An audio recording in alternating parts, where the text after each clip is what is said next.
Ini kan sebetulnya ciri-ciri negara korup karena dia terjadi di semua level, di semua lini, tidak hanya di jalan, tapi kita lihat layanan publik yang lain, misalnya rumah sakit, macam-macam lah ya. Ya, pendidikan juga termasuk ya. Atau di kapal, misalnya ini ada ruangan khusus tapi karena ada orang dalam, ordal, jadi dia tinggal sebut kode, dia bisa masuk tanpa tiket. Itu kan umum sekali, bahkan waktu itu ada konser juga gitu bisa lewat jalan belakang. Ini kita harus mengakui ya Indonesia tuh negara korup, akhirnya kita tidak lagi republik, kita jadi terdorong seperti kerajaan. Ada anak raja, ada istri raja, tapi juga ada keluarga bangsawannya. Nah orang kaya kan jadi keluarga bangsawan nih. Presiden atau wapres nanti jadi punya keluarga presiden, jadi keluarga rajanya. Nah ini cerminan memang pangkalnya menurut saya adalah korupsi. Kalau kita ingin menghapus hal-hal seperti itu, maka kita harus menghapus korupsi. Dan sebaliknya, ketika kita sedang menolak seperti patwal atau pengistimewaan layanan publik lain, kita sebetulnya sedang melawan korupsi.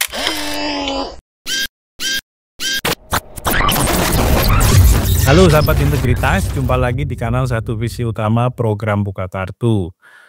Patwal pejabat haruskah dikasih lewat? Nah itu tema kita hari ini. Karena memang sedang ramai netizen bersuara untuk mereka melakukan boykot ya terhadap patwal yang sebenarnya sudah sangat keterlaluan, sudah di luar batas-batas aturan main yang sudah ditetapkan. Dan ini seperti dinormalisasi. Nah untuk membahas soal itu, karena narasumber kita hari ini juga sebenarnya mendukung ya suara netizen untuk memperjuangkan hak masyarakat ya di dalam konteks penggunaan layanan yang sama di jalan raya, kita akan berdiskusi dengan Mbak Asfinawati. Saya perkenalkan sedikit meskipun sahabat integritas juga sepertinya sudah mengenal semua ya. Mbak Asvin ini adalah Ketua Yayasan Lembaga Bantuan Hukum Indonesia atau YLBHI periode 2016 hingga 2021. Sebelumnya juga pernah menjadi Ketua LBH Jakarta ya. Dan saat ini adalah Wakil Ketua Bidang Pengabdian Masyarakat dan Kemahasiswaan Sekolah Tinggi Hukum Indonesia Jentera. Dan juga mengajar di sana ya Mbak Asvin ya kalau tidak salah ya. Oke, kita sapa dulu Mbak Asvin. Mbak Asvin apa kabar? Baik Mas Adnan, apa kabar? Sehat-sehat Mbak Asvin. Ini senang sekali kita kehadiran Mbak Asvin nih di tengah kesibukannya. Sudah lama juga kita nggak ketemu ya. Iya, terima kasih sudah diundang. Temanya seru lagi. Iya, temanya juga menarik. Nah ini Mbak Asvin, soal patwal ini. Terakhir rame itu karena RI 36 ya, yang kemudian viral karena patwalnya itu sangat arogan, menunjuk-nunjuk gitu ya kalau dari gesturnya, dan ini yang kemudian membuat marah netizen ya, dan akhirnya mereka mendorong untuk melakukan boykot. Nah kalau konteks boykot ini sendiri apakah dibenarkan sebenarnya dalam tatanan hukum kita Mbak Asvin ya? Kira-kira seperti apa pandangannya Mbak Asvin? Ya, bahasa popnya bisa boykot gitu ya, tapi sebetulnya kalau dalam konteks patwal ini, pertanyaannya memang yang dikawal itu berdasarkan hukum atau tidak sih? Gitu kan? Sehingga sebetulnya kalau cara berpikirnya kita balik bahwa yang mengawal itu dan yang dikawal itu tidak punya hak, maka kita sebetulnya sedang mencegah orang melakukan pelanggaran hukum. Oke, iya. Gitu ya. Jadi itu ya itu menurut saya di situ. Tapi tentu saja boykot dalam sebuah negara demokrasi ya boleh-boleh aja gitu kan.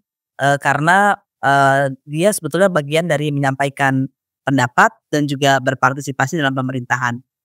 Oke, dan itu artinya netizen atau warga justru sebenarnya ingin membantu menegakkan aturan ya? Betul. Dalam konteks patwal yang ngaco ya, kalau yang dikawal tuh bukan ketua MK, bukan ketua MA gitu kan, bukan presiden. Presiden, wapres, atau tamu asing, atau bahkan ambulans ya. Kalau ambulans sih pasti otomatis warga kan langsung minggir tuh ya. Kalau kita lihat di jalan raya itu kan otomatis ya. Begitu Iya, ada ambulans ya pasti kita minggir lah. Angkot pun yang susah diatur pasti juga minggir ya. bener. Atau mobil jenazah bahkan warga kita saya perhatiin selalu memberikan ruang ya. Betul. Nah ini kalau dalam konteks melawan ya, dalam tanda petik ini kan melawan yang sehat ya, karena tadi, kalau ground rule-nya itu adalah hanya segelintir, kelompok tertentu yang diperbolehkan menggunakan patwal, tapi sekarang ini kan sudah sangat melebar, terjustifikasi dengan misalnya alasan, kami kan juga memberikan layanan kepada masyarakat gitu ya, itu seringkali lah kita dengar gitu. Sebenarnya warga sendiri kalaupun kemudian terjadi clash di jalan karena sikapnya itu, tentu mereka tidak, berhak untuk dituntut secara hukum ya, semestinya ya. Karena Iya, kan yang dihadapi ini kan aparat nih Mas Vin nih, polisi gitu ya, itu gimana itu? iya ini trikinya kan, tapi kan kalau tindakan itu tidak punya alas hak, tidak punya dasar yang sah, maka tindakan itu sebetulnya ilegal atau tindakan itu melawan hukum bahasa yang lain. Jadi orang yang tidak mau memberikan jalan ya nggak salah dong. Saya misalnya pernah lihat, bis pariwisata itu dikawal dan di tengah kemacetan jadi dia bisa duluan. Saya heran, ini kenapa ya kok bis bisa diberikan pengawalan? Ada banyak lagi yang lain-lain ya, ada mobil satu, mobil mewah dikasih pengawalan. Itu kan nggak sesuai aturan. Jadi sebetulnya ya karena dia tidak justru yang mengawal dan mobil itu yang salah. Jadi orang yang melakukan boykot harusnya sih tidak diberi sanksi apapun. Cuma kan trikinya adalah karena, yang ngawal ini, penegak hukum, dia bisa saja menyalahgunakan wewenangnya gitu kan. Dan disinilah kita sebetulnya harus, bersama-sama membela sesama warga. Oke, itu yang akhirnya jadi isu baru ya, soal penggunaan diskresi ya. Karena penegak hukum itu atau polisi itu kan kalau di jalan raya kita sendiri sebagai warga kan nggak bisa bedain ya. Ini, polisi lalu lintas atau polisi biasa atau reserse gitu kan, ya kita nggak tahu gitu. Karena begitu mereka pakai baju polisi, pakai motor polisi, pakai mobil polisi, ya kita asumsikan dia adalah, polisi lalu lintas gitu.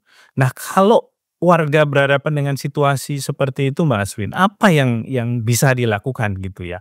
Terutama bagi kita yang, belum melek secara hukum ya.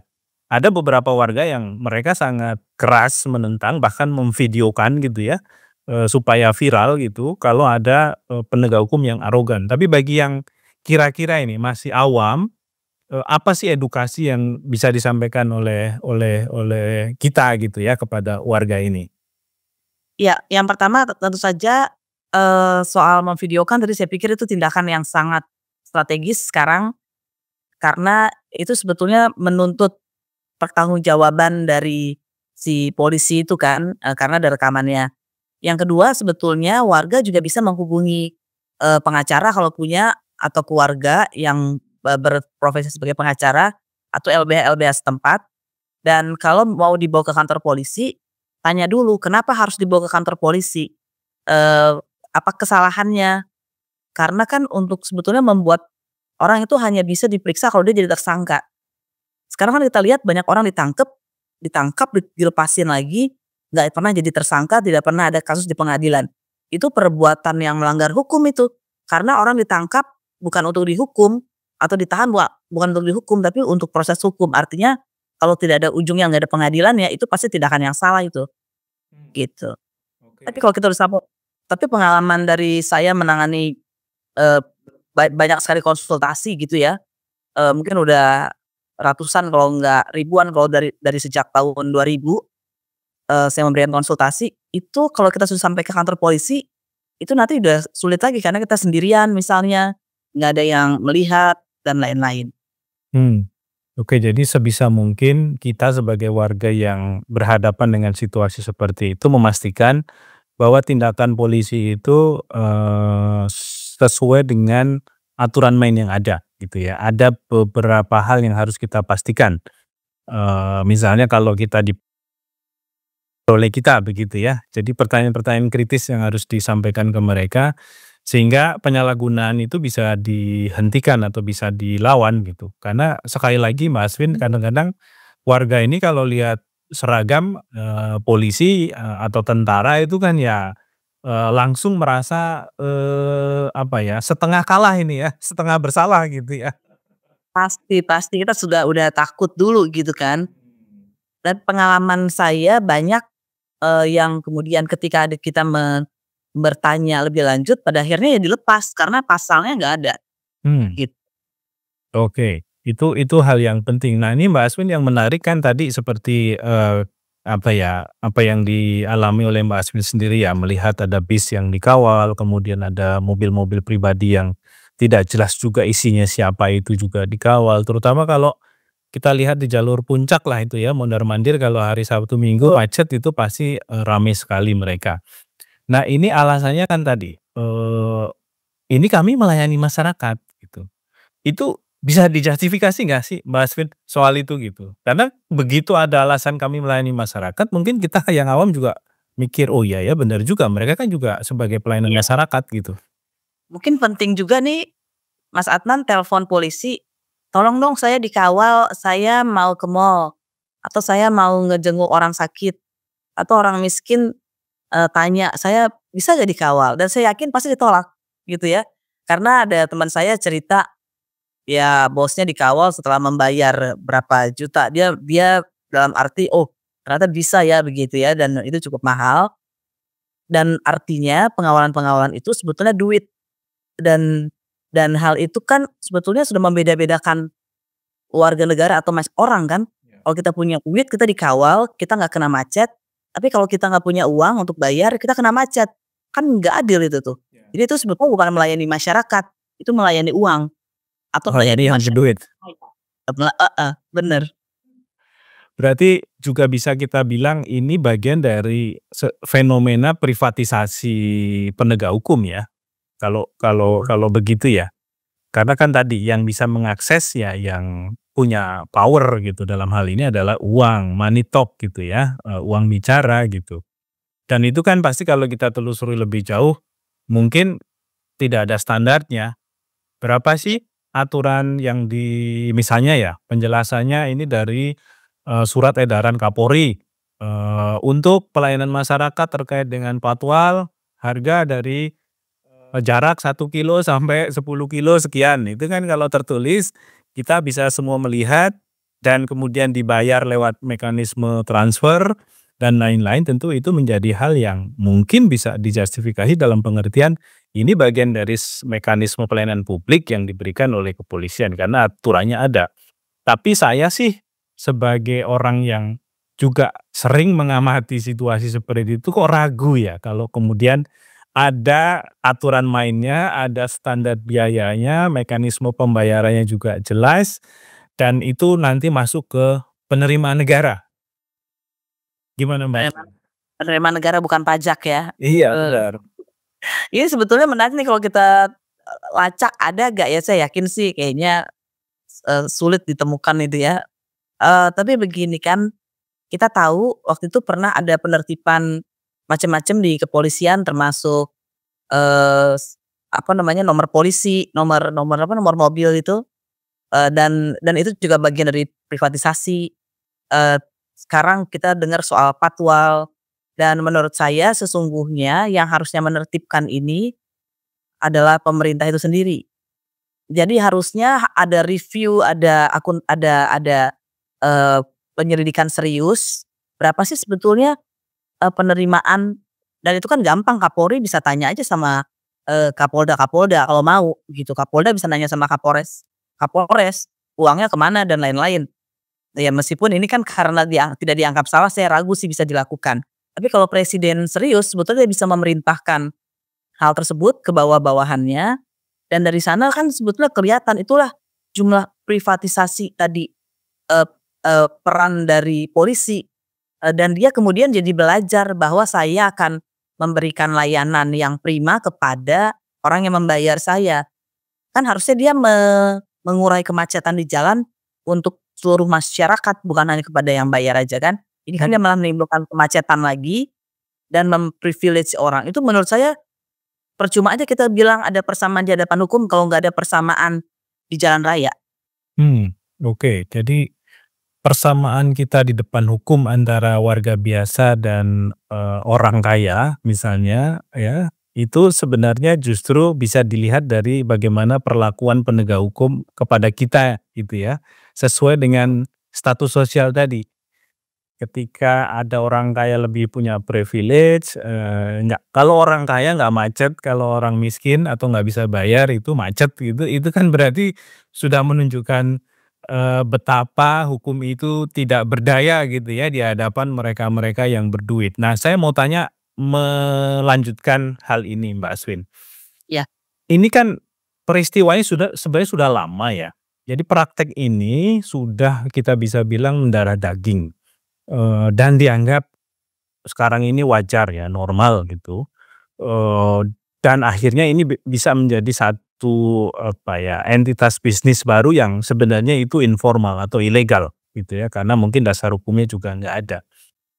Nah, kalau dari sisi hukum, konsekuensi telaknya itu apa Mbak Aswin? Terkait dengan kita sebagai negara hukum ya, karena bagaimanapun Indonesia itu kan selalu mengklaim kita ini negara hukum, kita ini berdasarkan rule of law gitu ya, bukan, rule of power gitu dan lain-lain lah. Itu kan, hal-hal yang anak-anak fakultas hukum di kampus manapun selalu dijejali dengan teori-teori itu gitu.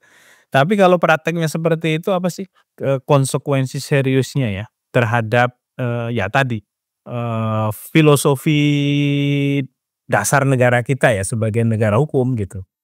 iya. Kita pelan-pelan. Ada orang menggunakan seragam, dibayar oleh masyarakat melalui pajak, kemudian melakukan tugas hanya kepada segelintir orang. Dengan tugas yang kepada segelintir orang, dia dapat bayaran, bayarannya kemungkinan besar masuk ke kantong sendiri atau kepada korpsnya, tidak kepada negara, dan karena itu dia sedang memberikan pengistimewaan kepada orang-orang yang bayar, tidak kepada semua orang. Yang keempat, karena itu dia pasti tugasnya terbengkalai dong, karena ngawal. Kalau misalnya ngawalnya jaraknya pendek setengah jam, atau jaraknya panjang bisa 1 jam, bolak-balik jadi 2 jam dong gitu. Berarti dia sebetulnya sedang menggunakan waktu kerjanya untuk kepentingan pribadi. Itu korupsi bukan? Saya nanya balik kepada Mas Adnan nih, Ya, lebih ahli soal korupsi dari saya. Nah, jadi konsekuensi soal hukumnya kepada orang yang melakukan itu seperti itu, tapi di sisi lain dia menimbulkan akibat kemacetan yang lebih parah buat orang lain, dan dia menggunakan waktunya yang harusnya dia bisa melayani masyarakat jadi berkurang. Kan sekarang ini sering kita dengar, berapa banyak sih orang mau lapor polisi kalau handphonenya hilang gitu ya, karena nggak ketemu. Saya pernah pernah juga mendapatkan konsultasi beberapa tahun lalu soal sepele sebetulnya. Jadi ini lingkup yang di keluarga aja. Iya, dia sudah lapor tapi kok nggak ada kepastian barangnya di mana gitu ya. Ya saya bilang, "Ya kamu gimana, udah nggak pernah dengar apa orang lapor nggak pernah balik uang apa barangnya," gitu ya. Tentu saja saya nggak bilang seperti itu, tapi kira-kira leluconnya begitu. Nah, tapi menurut saya pada ujungnya ini adalah ujian buat negara hukum kita. Apakah betul semua warga negara sama di hadapan negara ini, di hadapan hukum? Dan tentu saja tidak, ya kan? Nah, jadi sebetulnya layanan publik, jalan itu kan layanan publik ya, dan itu kewajiban dari negara. Itu sebetulnya indikator kita ini sebenarnya negara hukum yang benar atau enggak sih? Gitu. Dan ini menarik sekali sebetulnya melihat hak-hak kita itu dari hal-hal yang sehari-hari. Karena kan ya. kita hidup sehari-hari ya, gitu. Betul betul, Mbak Asvin. Ini poin terakhir ya yang ingin saya tanyakan. Eee, apa ya, problem kita sebagai negara itu kan atau sebagai, apa ya, ya sebagai sebuah entitas besar ya, dengan 230 juta lebih masyarakat itu kan karena kita ini nggak mengenal batasan ya, seringkali ya. Kita itu tidak punya kemampuan mengelola konflik kepentingan di dalam diri kita. Nah, itu yang, apa ya, menjadikan, orang-orang yang ada di lapisan kekuasaan, bahkan yang paling bawah gitu ya, dia bukan menteri, dia bukan presiden, dia mungkin hanya staf sus aja dengan label, mobilnya itu ada, apa, logo tertentu atau ada nomor polisi tertentu ya, kalau dulu itu kan RFS gitu ya, orang akhirnya banyak menyalahgunakan, bahkan ada indikasi itu juga diperjualbelikan gitu. Eee, ini betapa sulitnya kemudian memastikan bahwa penggunaan aturan itu sebenarnya sesuai dengan apa yang tertuang dalam teksnya, Mbak Aswin. Ya karena tadi, kalau kita merujuk kembali kepada peraturannya, kalau tidak salah peraturan pemerintah yang itu terbit tahun 93 ya, bahkan sampai hari ini nggak ada revisinya itu, kita sudah berapa lama itu aturan itu diberlakukan, itu kan ada kriteria-kriteria lain yang itu tidak jelas. Nah, ketidakjelasan inilah yang membuat akhirnya, ya mereka-mereka yang, punya konflik kepentingan akhirnya memanfaatkan. Dengan, memanfaatkan juga posisi mereka hari itu gitu ya. Jadi ini ada satu situasi yang akhirnya mencampur adukan antara posisi saya sebagai pejabat, orang lain yang masuk meskipun dia warga biasa tapi kaya raya, sehingga menjadi warga nomor satu gitu ya. Dan ya ini menjadi apa ya, menjadi bom waktu gitu ya kalau kita balik lagi tadi ke isu, kita sebagai negara hukum gitu. Karena bagaimana kita mau, semuanya tunduk kepada aturan kalau banyak yang cheating nih gitu ya, bahasa anak sekarang ini cheating nih para pejabatnya juga gitu. Catatannya gimana Mbak Aswin soal isu konflik kepentingan ini ya? Ya, ini kan sebetulnya ciri-ciri negara korup, iya kan? Dalam arti karena dia terjadi di semua level, di semua lini, tidak hanya di jalan, tapi kita lihat layanan publik yang lain, misalnya rumah sakit, eee, macam-macam lah ya. Ya, Kenapa? pendidikan juga termasuk ya? Di kalangan atau di kapal misalnya, ini ada ruangan khusus tapi karena ada orang dalam, ordal, jadi dia tinggal sebut kode karena saya baru menyaksikan itu. Cukup sebut kode, nama, dia bisa masuk tanpa tiket. Itu kan umum sekali, bahkan waktu itu ada konser juga gitu bisa lewat jalan belakang. Ini kita harus mengakui ya Indonesia tuh negara korup, sekorup-korupnya, dan itu ciri-cirinya adalah jadi akhirnya kita tidak lagi republik, kita jadi terdorong seperti kerajaan gitu kan. Kan kerajaan begitu kan, ada anak raja, ada istri raja, tapi juga ada keluarga bangsawannya. Nah orang kaya kan jadi keluarga bangsawan nih di Indonesia, gitu. Presiden atau wapres nanti jadi punya keluarga presiden, jadi keluarga rajanya begitu ya. Nah ini cerminan memang, pangkalnya menurut saya adalah, korupsi. Jadi kalau kita ingin menghapus hal-hal seperti itu, maka kita harus menghapus korupsi dan sebaliknya ketika kita sedang menolak seperti patwal atau pengistimewaan layanan publik lain, kita sebetulnya sedang, melawan korupsi. Keren tuh statement terakhirnya. Sahabat integritas, ketika kita sedang melawan patwal yang semena-mena, yang menyalahgunakan aturan, sebenarnya kita juga sedang melawan korupsi. Saya kira itu adalah pernyataan yang sangat kuat hari ini, diskusi kita dengan Mbak Aswin. Mbak Aswin, terima kasih untuk waktunya. Ini meskipun singkat, tapi akan sangat bermanfaat bagi para sahabat integritas dan penonton yang lain. Kita ketemu lagi dengan topik-topik hangat lainnya. Sampai jumpa.